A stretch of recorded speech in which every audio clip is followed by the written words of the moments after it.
Hi friends, എൻ്റെ പേര് സൗമ്യ. എല്ലാവർക്കും M4 ടിപ്സിൻ്റെ പുതിയൊരു വീഡിയോയിലേക്ക് സ്വാഗതം. കനത്ത ചൂടിൽ കത്തുകയാണ് നമ്മുടെ നാട്. അന്തരീക്ഷമെങ്ങും പൊടിപടലങ്ങൾ, വറ്റി വരണ്ട ജലാശയങ്ങൾ, രോഗങ്ങൾക്ക് പടരാൻ അനുകൂലമായ സാഹചര്യം. ജാഗ്രത പാലിക്കണം നമ്മൾ. മടിക്കാതെ മുൻകരുതലുകൾ എടുക്കാം. വേനൽക്കാലത്ത് ഏറ്റവും അധികം കരുതിയിരിക്കേണ്ടത് മഞ്ഞപ്പിത്തത്തെയാണ്. നിശബ്ദമായ കൊലയാളി. രോഗത്തോട് നമ്മൾ പുലർത്തുന്ന ചെറിയ ഉദാസീനത പോലും ഒരുപക്ഷെ മരണത്തിലേക്ക് നയിച്ചേക്കാം. മലിനജലത്തിലൂടെയാണ് രോഗം പ്രധാനമായിട്ടും പരക്കുന്നത്. കിണറുകളും കുടിവെള്ള സ്രോതസ്സുകളും സൂപ്പർ ക്ലോറിനേഷൻ നടത്തുക. 20 മിനിറ്റ് തിളപ്പിച്ചാറിയ വെള്ളം മാത്രം കുടിക്കുക. ആഹാരത്തിന് മുൻപും ശേഷവും മലമൂത്ര വിസർജനത്തിന് മുൻപും ശേഷവും കൈകൾ സോപ്പും വെള്ളവും ഉപയോഗിച്ച് വൃത്തിയായിട്ട് കഴുകുക. കൃത്യമായ ചികിത്സ തേടുക.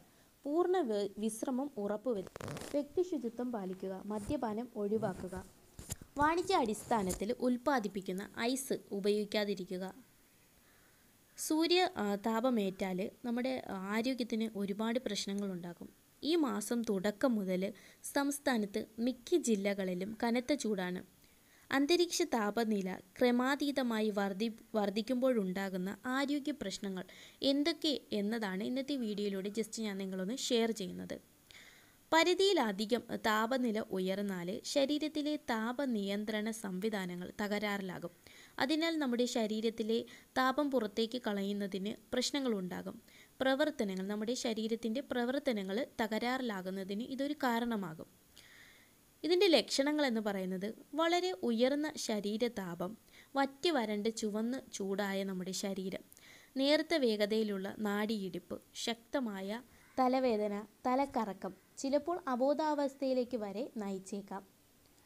നമ്മുടെ താപശരീര ശോഷണം. കനത്ത ചൂടിനെ തുടർന്ന് ശരീരത്തിൽ നിന്നും ജലവും ലവണങ്ങളും വിയർപ്പിലൂടെ നഷ്ടപ്പെടുന്നതിനെ തുടർന്നുണ്ടാകുന്ന അവസ്ഥയാണ് താപശരീര ശോഷണം.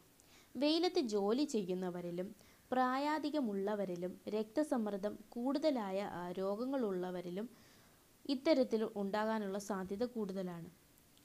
ഇത്തരത്തിലൊരു സംശയം നമുക്ക് തോന്നിയാൽ നമ്മൾ ചെയ്യേണ്ട കാര്യങ്ങൾ എന്താണെന്ന് പറഞ്ഞാൽ, വെയിലുള്ള സ്ഥലത്ത് നിന്നും തണുത്ത സ്ഥലത്തേക്ക് മാറുക.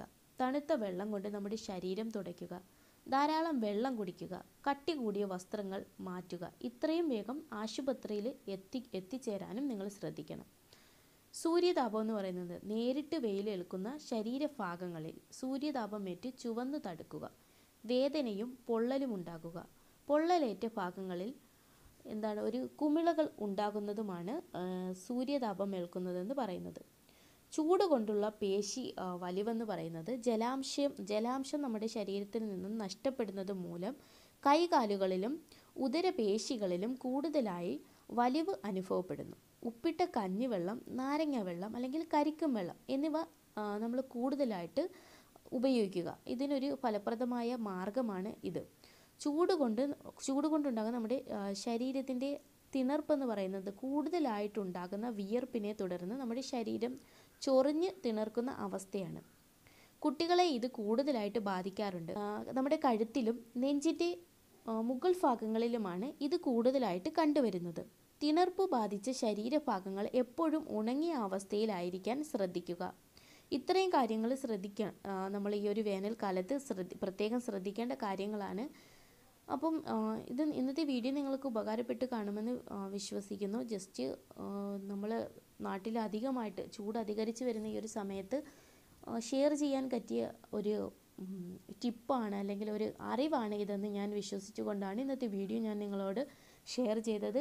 നിങ്ങൾക്ക് ഇഷ്ടമായി കാണുമെന്ന് വിശ്വസിക്കുന്നു. നിങ്ങൾക്ക് ഇഷ്ടമായിട്ടുണ്ടെങ്കിൽ ജസ്റ്റ് ഒന്ന് ലൈക്ക് ചെയ്തിട്ട് ഷെയർ ചെയ്തേക്കുക. പിന്നെ ചാനൽ സബ്സ്ക്രൈബ് ചെയ്യാത്തവരുണ്ടെന്നുണ്ടെങ്കിൽ പ്ലീസ് ഒന്ന് സബ്സ്ക്രൈബ് ചെയ്തിരിക്കുക. ഇതുപോലുള്ള കൂടുതൽ വീഡിയോകളും ടിപ്സുകളും ഒക്കെ നിങ്ങൾക്ക് ലഭിക്കാൻ വേണ്ടിയിട്ട് ചാനൽ ഒന്ന് സബ്സ്ക്രൈബ് ചെയ്ത് വെച്ചിരിക്കുക. സബ്സ്ക്രൈബ് ചെയ്യാൻ വേണ്ടിയിട്ട് എൻ്റെ വീഡിയോയ്ക്ക് തൊട്ട് താഴെ കാണുന്ന ചുമന്ന സബ്സ്ക്രൈബ് എന്ന് എഴുതിയ ബട്ടനെ ജസ്റ്റ് ഒന്ന് ക്ലിക്ക് ചെയ്ത് സബ്സ്ക്രൈബ് ചെയ്യുക. ഓക്കെ ഫ്രണ്ട്സ്, അപ്പോൾ നാളെ നമുക്ക് ഇതിലും മികച്ച ഒരു വീഡിയോ ആയിട്ട് വീണ്ടും കണ്ടുമുട്ടാം. Thanks for watching. Take care.